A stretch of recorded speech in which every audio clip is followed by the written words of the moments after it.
पुरानी pension scheme लागू, जानिए अब आगे क्या होगा। कार्मिकों की 10% कटौती और सरकार की 10% कटौती का क्या होगा। नमस्कार साथियों, आप देख रहे हैं अनिल क्लासेज और मैं आपके लिए लेकर के आया हूँ ये पूरा वीडियो। जो पुरानी पेंशन स्कीम किस प्रकार लागू होगी और आपको इसमें क्या क्या फायदा होने वाला है, सारी जानकारी तो वीडियो को अंत तक जरूर देखें। और चैनल पर पहली बार आए चैनल को सब्सक्राइब करने के साथ साथ बेल आइकन दबाएं। और इसके अलावा जो रीट 2021 के भी अभ्यर्थी हैं उनको भी इसका फायदा मिलने वाला है, तो उनके लिए भी बड़ी खुशखबरी है, वो भी इसको पूरी जरूर समझें कि है क्या। तो राजस्थान के गांधी जननायक आदरणीय मुख्यमंत्री अशोक जी गहलोत द्वारा 1 अप्रैल 2004 के बाद नियुक्त कर्मचारियों की पुरानी पेंशन योजना लागू करने पर हार्दिक आभार एवं धन्यवाद समस्त कर्मचारी वर्ग की तरफ से। तो चलते हैं वीडियो में आगे कि कार्मिकों की जो 10% कटौती और सरकार की 10% कटौती होती है उसमें से कौन कौन सी कटौतियां जीपीएफ में जमा होने वाली है, ये कब से लागू होगा। तो भाई ये जो मुख्यमंत्री जी ने कहा था बजट घोषणा के अंदर कि अगले साल से लागू होगा, तो अगले साल का मतलब है अगला वित्तीय वर्ष। क्या है अगला वित्तीय वर्ष, जो 1 अप्रैल 2022 से शुरू होने वाला है। तो ये योजना 1 अप्रैल 2022 से प्रारंभ हो जाएगी, यानी आपके जीपीएफ के अंदर ये कटौती है ओपीएस की, वो 1 अप्रैल 2022 से जमा होनी शुरू हो जाएगी। चलिए आगे बढ़ते हैं। एनपीएस में जमा पैसा कर्मचारियों का 10% है, वो पैसा जीपीएफ में जमा हो जाएगा। यानी आपका जो 10% कर्मचारियों का जो अपना 10% कट करके जमा होता है, 10% सरकार जमा करवाती है, तो जो कर्मचारी का 10% है वो पैसा जीपीएफ में जमा हो जाएगा। और जो सरकार जमा करवाती है वो सरकार के पास ही रहेगा, वो कर्मचारी के अकाउंट में जमा नहीं होगा। तो जीपीएफ की वर्तमान दरें क्या है उसको अपन देख लेते हैं एक बार कि ये दरें हैं जो 2004 1 जनवरी 2004 से पहले जो कर्मचारी नियुक्त है उन पर लागू है, तो वही अपने को भी मिलने वाली है। जीपीएफ की वर्तमान दरें 1 मार्च 2018 के अनुसार है, ये अंशदान की दरें हैं वेतन और पे मैट्रिक्स लेवल के अनुसार, यानी आपका मूल वेतन है उसके आधार पर ये दरें लागू है। तो ये सारा ही मूल वेतन के आधार पर है। तो आपका मूल वेतन यदि 23,100 रुपये या उससे कम है तो 1450 रुपये मासिक आपके जीपीएफ में जमा होंगे। यदि आपका वेतन 23,101 से 28,500 रुपये तक है तो 1,650 रुपये आपके जीपीएफ में जमा होंगे। यदि आपका वेतन है वो 28,501 से 38,500 तक है तो 2100 रुपये जीपीएफ में जमा होंगे। 38,501 से 51,500 लगभग तृतीय श्रेणी अध्यापक अधिकतर साथी हैं, उनका वेतन इसके अंतर्गत आता है, तो उनके 2,850 रुपये मासिक है वो जमा होंगे। 51,501 से 62,000 तक 3,535 रुपये, 62,001 से 72,000 तक जिनका मूल वेतन है उनके 4200 रुपये 4,200, 72,001 से 80,000 तक जिनका वेतन है उनके 4,800 रुपये, 80,001 से 1,16,000 तक है उनके 6,150 रुपये, 1,16,001 रुपये से लेकर 1,67,000 रुपये तक है उनके 8,900 रुपये, और 1,67,001 रुपये से जिनका पेमेंट अधिक है, मूल वेतन अधिक है, उनके 10,500 रुपये जमा होने वाले हैं। यानी ये आपके जमा होंगे। तो अब इसके अंदर आप अपना मूल वेतन देख करके देख सकते हैं कि आपके कितने पैसे जीपीएफ में जमा होने वाले हैं। यानी लगभग तृतीय श्रेणी अध्यापक हैं उनके 2,850 रुपये जमा होंगे, और अभी जो एनपीएस के अंदर उनकी कटौती थी वो लगभग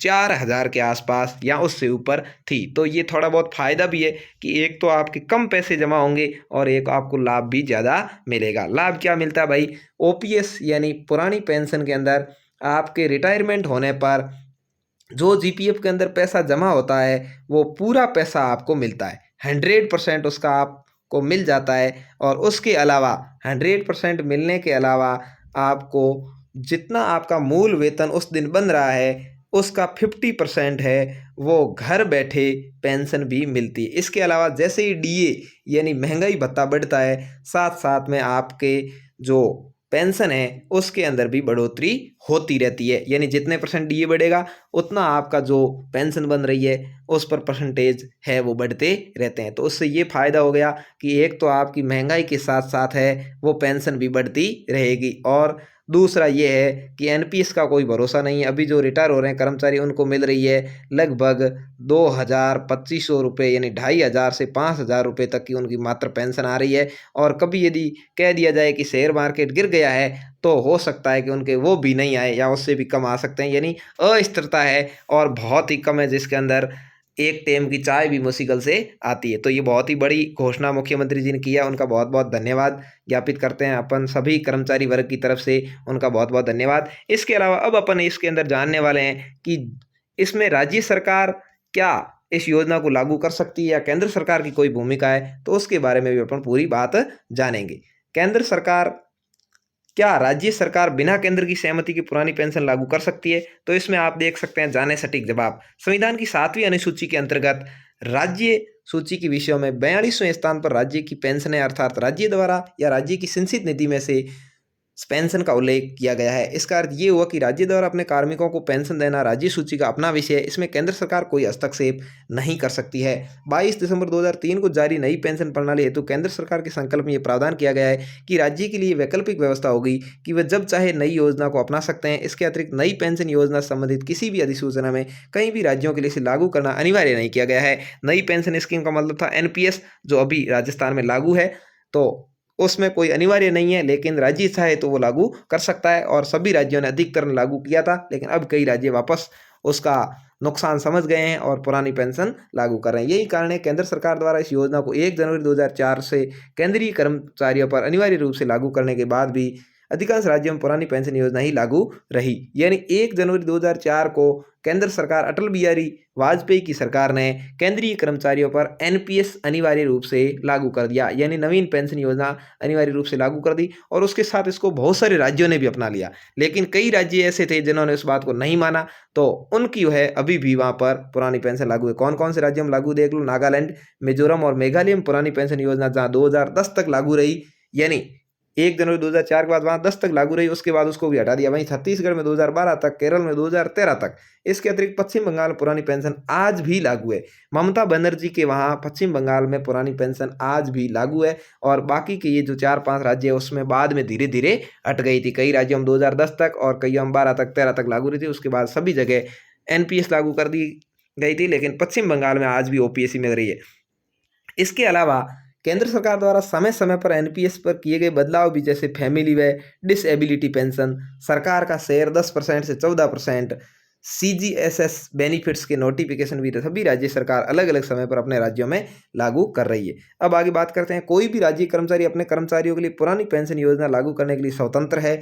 वह केंद्र सरकार की सहमति या असहमति के बिना भी इसे लागू कर सकती है, क्योंकि पेंशन पर होने वाला खर्च उसे राज्य की संचित निधि से देना होगा। तो ये भार राज्य पर आने वाला है, इसलिए चाहे तो राज्य सरकार स्वतंत्र है और वो इस पर लागू कर सकती है। इसके अंदर केंद्र की कोई भूमिका नहीं है, केंद्र की अनुमति की कोई जरूरत नहीं है। वही निर्णय आज अशोक गहलोत जी ने लिया है कि राजस्थान के अंदर मैं इसको लागू कर दूंगा। संविधान की 7वीं अनुसूची के अंतर्गत राज्य सूची के विषय में 42वें स्थान पर राज्य की पेंशन अर्थात राज्य द्वारा राज्य की संचित निधि से संदाय पेंशन का उल्लेख है। इसका अर्थ यह है कि राज्य सरकार द्वारा अपने कार्मिकों को पेंशन देना राज्य सूची का अपना विषय है, जिसमें केंद्र सरकार कोई हस्तक्षेप नहीं कर सकती है।